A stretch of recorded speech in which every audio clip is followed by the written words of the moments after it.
All right, so my name's Robert, and I work at WellPet. And before I start, I wanted to tell you a little bit about my family. We live in southern New Hampshire, and this is my wife, Rachel, and our two beautiful children, William, who's 2.5, and Charlotte, who's 11 months. And our fur family member, Mo.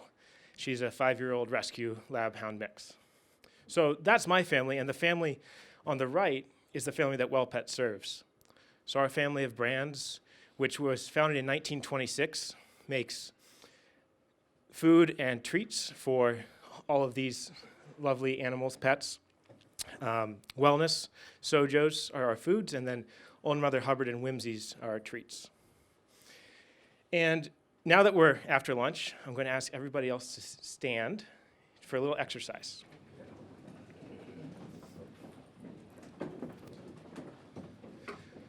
So, I want you to think about the last 7 days. And if you have done any of these things, please sit down. So, have you drank from a plastic water bottle? Single use, yes. How about a Keurig coffee? Stand up and sit down again. How about a plastic straw?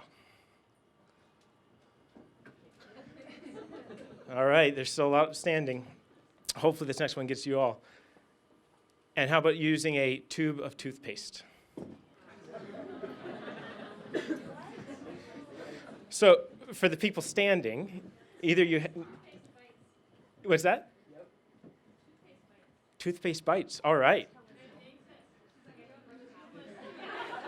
Well, I wish I had a prize for you both. So the reality is that plastics, and especially single-use plastics that are hard to recycle, are pervasive in our lives, daily lives. And it's really something that we can't escape. So as manufacturers, WellPet included, we've begun to think about what single-use plastics do we include with our products that maybe we can reduce. So just to give some insight or some scale to what this issue looks like, in 1960, when the EPA started tracking plastic, 390,000 tons of plastic was produced and then wasted, landfilled. And that's equivalent to one Empire State Building, the weight of one Empire State Building. Unfortunately, since that time, we've become addicted. So in 2015, the last data point from this study, 67 times that was landfilled. So 67 Empire State Buildings went straight into the ground after taking away the stuff that's been recycled. And the chilling thing is that this line isn't changing its slope. So when we extrapolate it out to 2040, it looks like when my kids turn 21, it'll be 100 Empire State Buildings. So WellPet, this is a, as Greta would say, it's something that we all need to be thinking about, and what can we do differently? So as manufacturers, there's the 3 R's. We were all, at least my generation, was taught through Magic School Bus: reduce, reuse, and recycle. And as I was preparing for this talk, I learned that there were 2 others, starting with refuse, reduce, reuse, recycle, and then repurpose. But as a manufacturer, we're going to focus on the big 3 and what we can do. So recycling. Recycling is carbon and capital intensive. And it's also confusing. So a recent GMA survey showed that 96% of adults rate recycling as more complex than doing your taxes, the stock market, building IKEA furniture, and understanding the opposite sex. So there's clearly a problem. That confusion has led to what's called aspirational recycling. 40% of people report doing it. And that's when we recycle something that we hope is recyclable. The problem with that, and it's even worse for millennials do it 49% of the time, is that by putting things in that aren't clearly recyclable, we're ruining these municipal recycling streams, decreasing their value, and making recycling a very tough business to be in. So at WellPet, our bags are not currently recyclable, but what we have done is we've worked with TerraCycle to find a way to upcycle. And TerraCycle works by, after the consumer uses their bag of food, they'll take it to a TerraCycle drop-off. TerraCycle will take those resins, grind it down, and then find a use for it, whether it's park benches, playground equipment, or tote bags. Next is reduce. So as manufacturers, we don't want to reduce our overall revenue. So there's only so much that we can do when it comes to reducing and sticking with a solid business strategy. The same is true with the packaging itself. We can't give a consumer half the bag and think that it'll hold the same amount of food. So we've taken some small steps in our manufacturing operations, but then also at our home office, such as we don't have disposable cups or glasses anymore, an easy one. We have a seltzer machine where we've kept 36,000 cans from recycling or landfill. We're clearly seltzer lovers. And we have adopted the dreaded paper straw. So that leaves reuse. Reuse used to be very common in this country, and it's the milkman model. So 60 years ago, most people got their milk through that model. Now, the problem is that there's no infrastructure today for that, and it takes some consumer buy-in. But going back to that same Grocery Manufacturers Association study, 75% of consumers are now very or extremely concerned about the environment. And those 75% are also willing to have a behavior change. And that's where Loop comes in.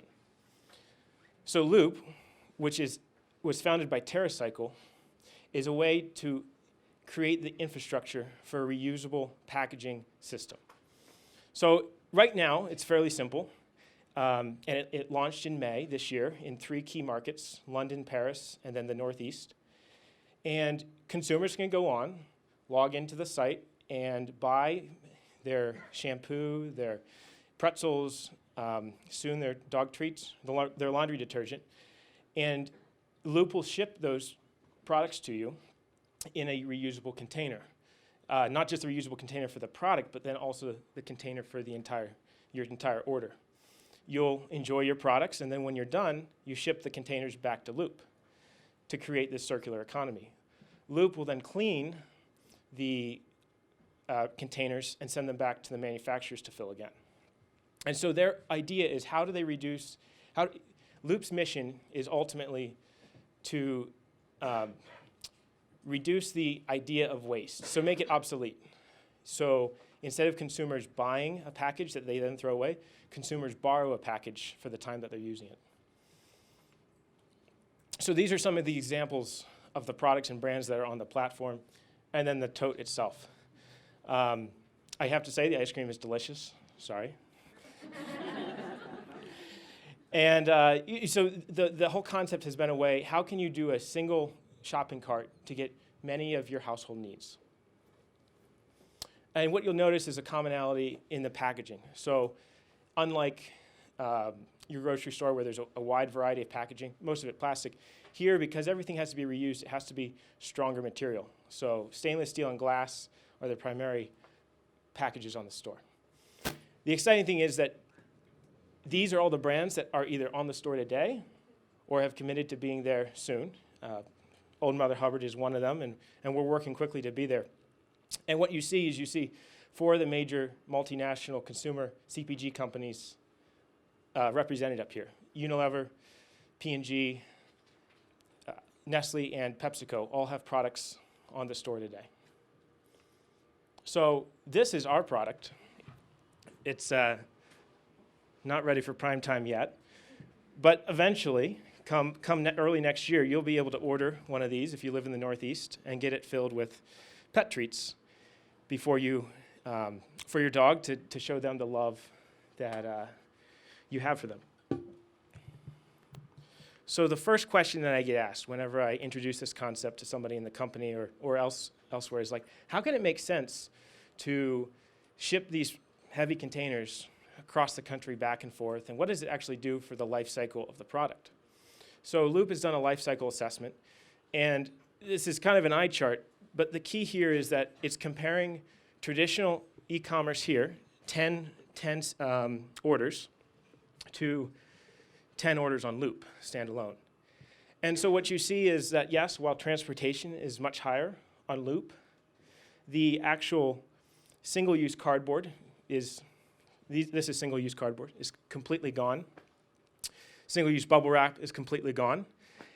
And the product itself while initially intends to create, that the package itself, while initially intends to create, compared to using 10 bottles, it's much better. So this savings, which is about 2 kilograms of carbon dioxide equivalent, would be essentially what Ben & Jerry's a single pint is. So with that, I want to leave the challenge to the group is when you're considering your packaging efforts, consider how you could do something reusable. Whether it's loop or another method, you know, there are other ways to introduce reusability into your process flow. And I want to leave you with this sobering fact. Since I started talking 9-ish minutes ago, 9 million bottles of water have been purchased around the world, single use. So, along with that, consider that the next time that you take a bottle of water for free. So thank you.